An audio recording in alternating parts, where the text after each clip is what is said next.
Hey guys, so I'm Anatoly, co-founder and CEO of Solana. It's a web-scale blockchain.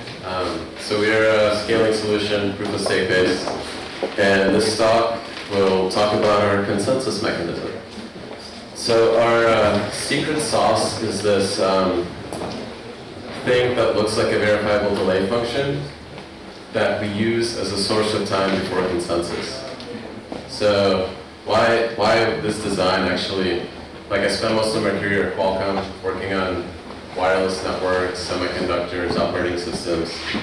And around 2017, like all these crazy projects were raising absurd amounts of money on white papers that I thought were a little laughable. And one day I had too much coffee and I was up at 4 in the morning. And I had this realization that you can encode passage of time as data. And at that time, I couldn't really find anyone else working on it. There's some MIT folks that built a RSA puzzle that had like, a 30-year challenge on it. But beyond that, there was really kind of like nobody really working on this. But there are folks working on this stuff. Dan Bonet, folks at VDF Research, building some really cool things. So that was enough to kind of get me going. Quit my job at Dropbox, wrote this white paper, probably like a B- because I've been out of school for 15 years, but that got us going, and I hired a bunch of my friends from Qualcomm, and we built this thing from scratch. And what we're really working on is a blockchain, a layer 1, that can just scale with hardware. So imagine you had a bunch of GPUs, and all those GPUs were doing useful work, processing signatures, verifying transactions. You can effectively scale a system infinitely if your consensus doesn't get in the way. So challenges with consensus: it's slow, it's high latency, and the throughput is low. And I think the BlockX route folks really dove into all the problems, especially in Bitcoin. There's a lot of weird asymmetries there. Like imagine you're a Bitcoin miner and you produce a 1 gigabyte block. The next miner who sees it, if the fees there add up more than the inflation rewards, they have a lot of incentives to actually drop your block and just take some of those transactions for themselves. If the fees are much lower than the inflation rewards, then you're taking a risk transmitting this 1 gigabyte chunk of data to the rest of the world and hoping that they download all this thing, verify it, and then start mining on top of you. It's actually quite challenging to align all those things.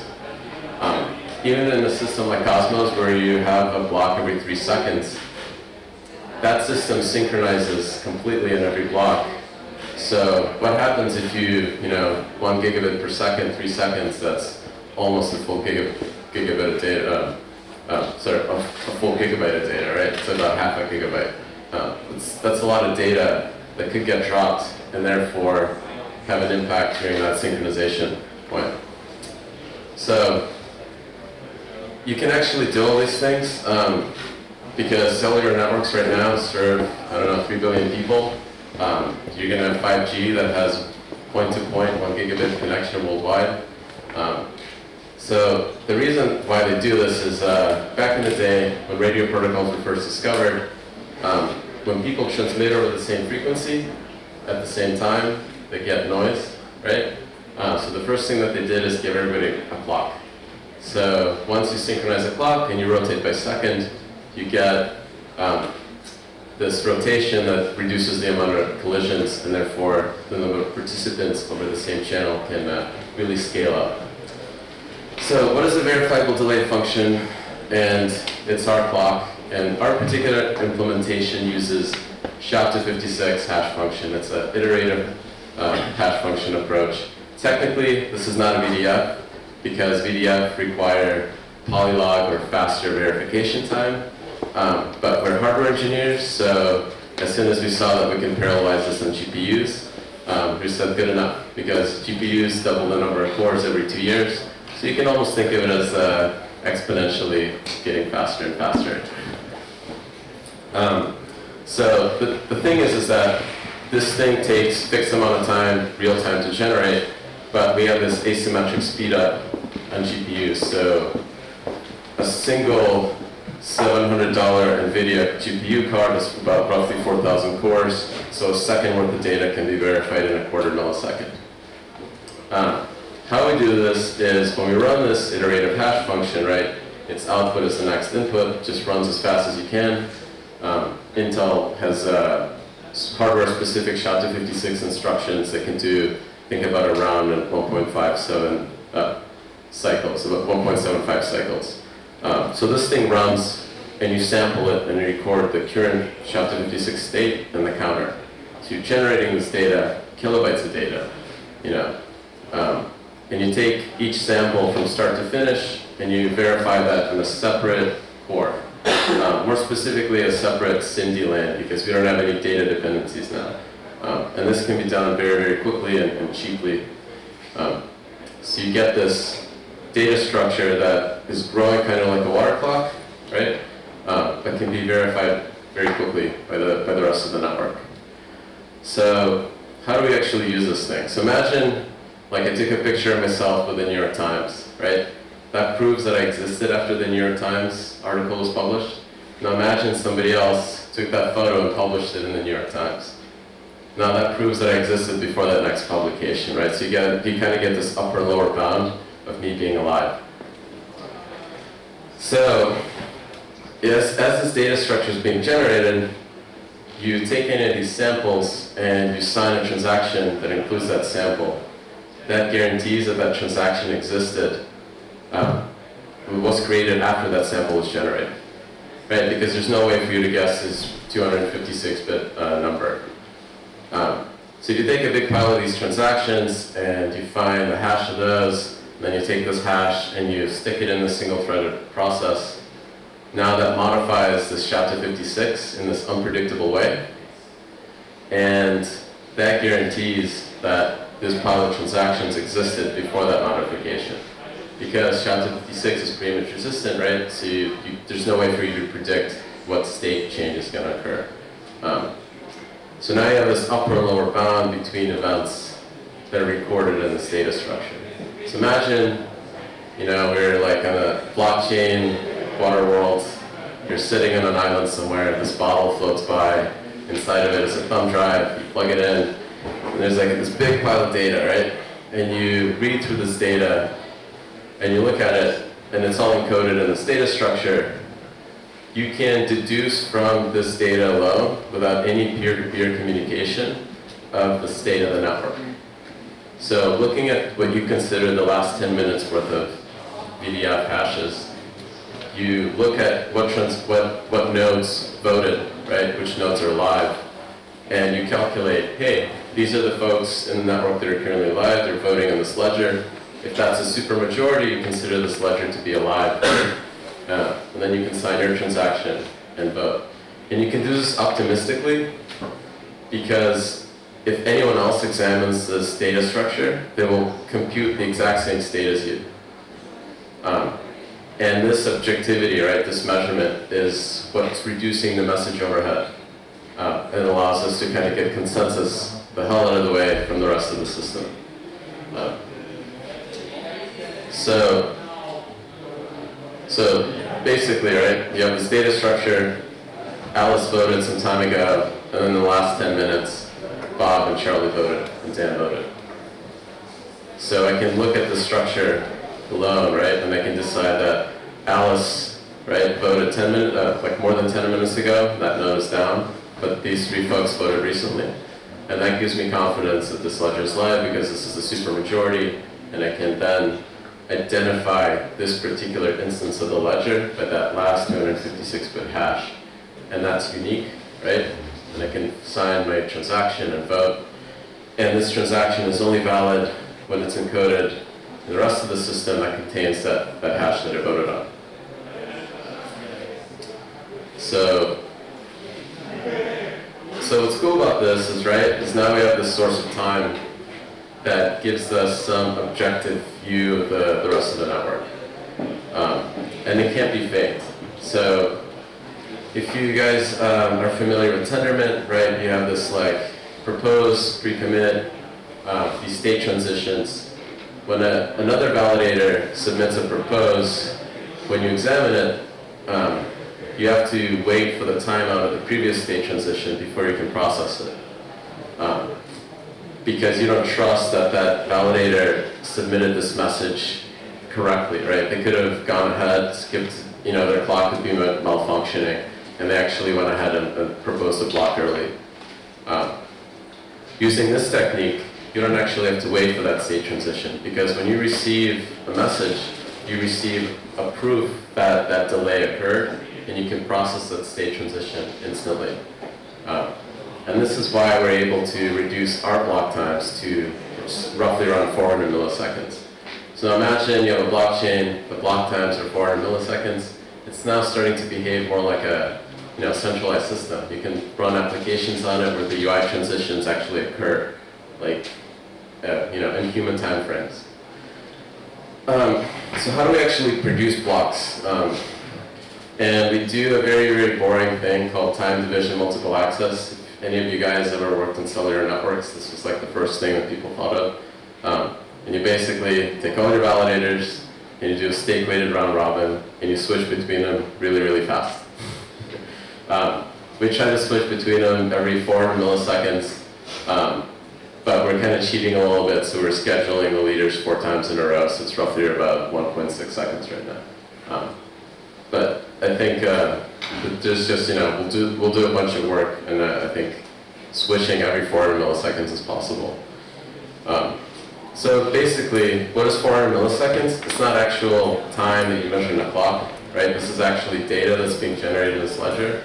So for Bob to generate Bob's block, Bob has to observe a ledger that gets to count, in this example, 3001. Right? So they actually have to generate some data to generate this proof that represents time passing.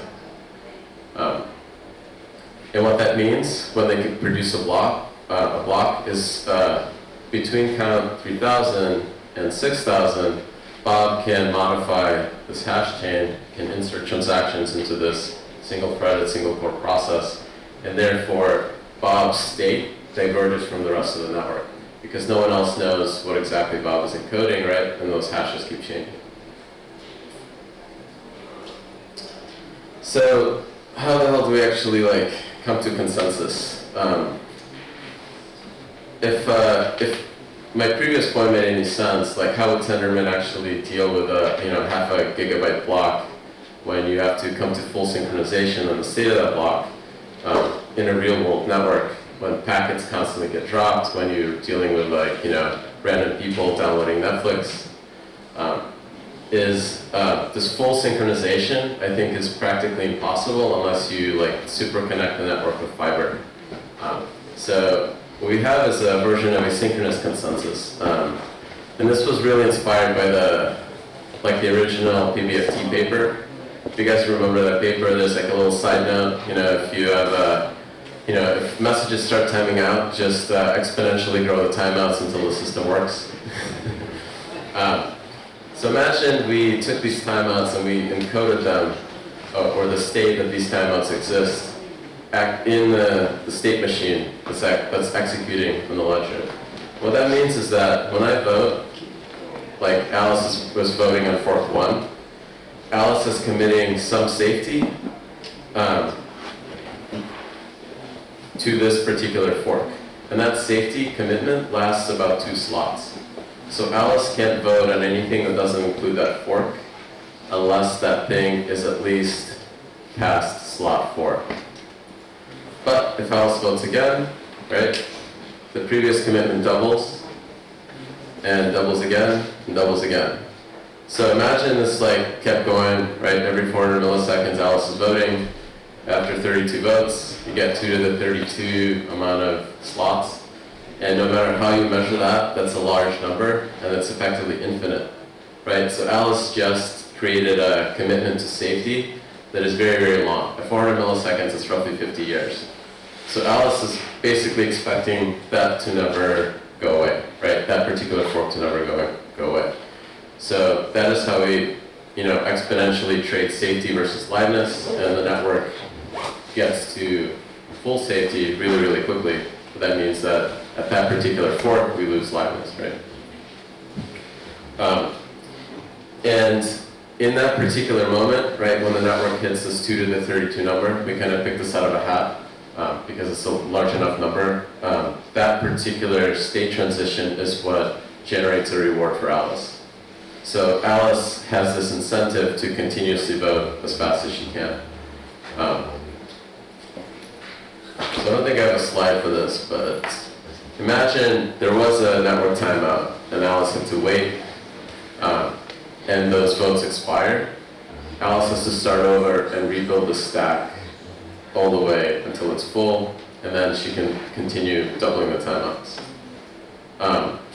So this is what happens when we have a rollback. So imagine you have a partition in this network now.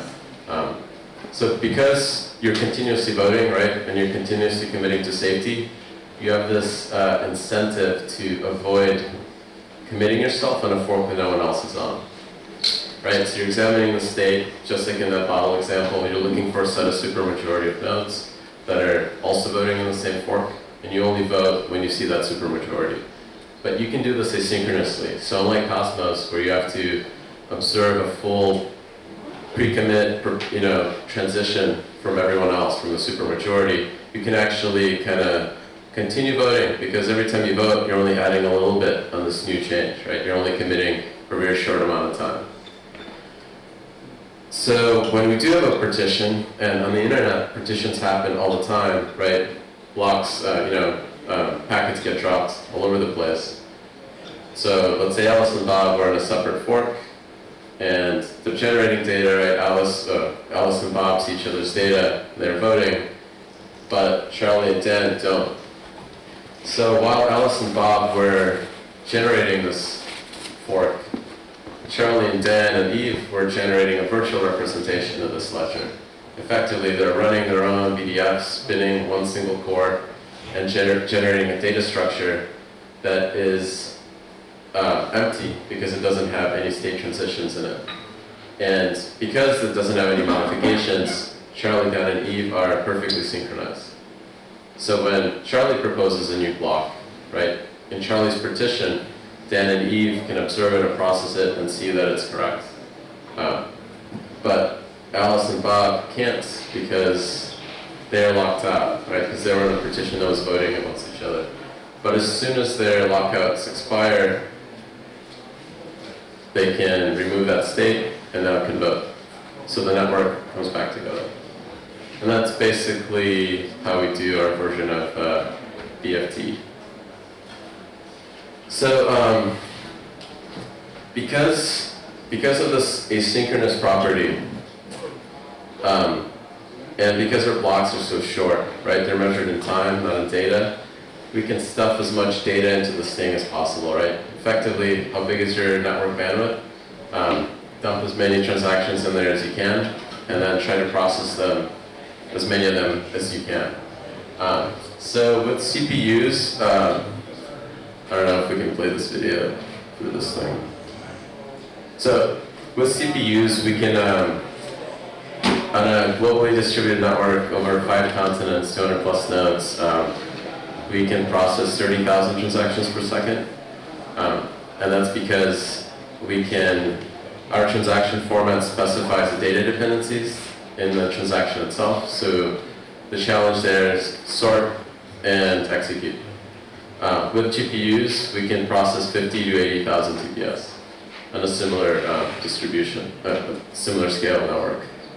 The state we're in right now is, it's 5 o'clock and we're supposed to be doing a dry run and booting up with a bunch of third-party validators.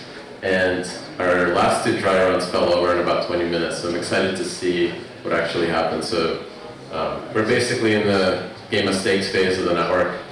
We are onboarding folks like, there's a bunch of people here that are like from Chorus One and staking facilities. A lot of like Cosmos validators have joined, and hopefully this dry run stays stable. I don't know, you guys can tell me. It's still running? It's not up yet. Oh, okay. Over. But hopefully the network stays up, and the moment that we can't crash the network is, I think, when we'll call it mainnet. Cool. Questions?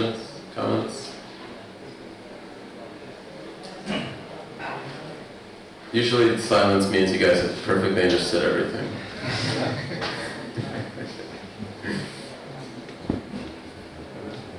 Cool. Well, thank you guys.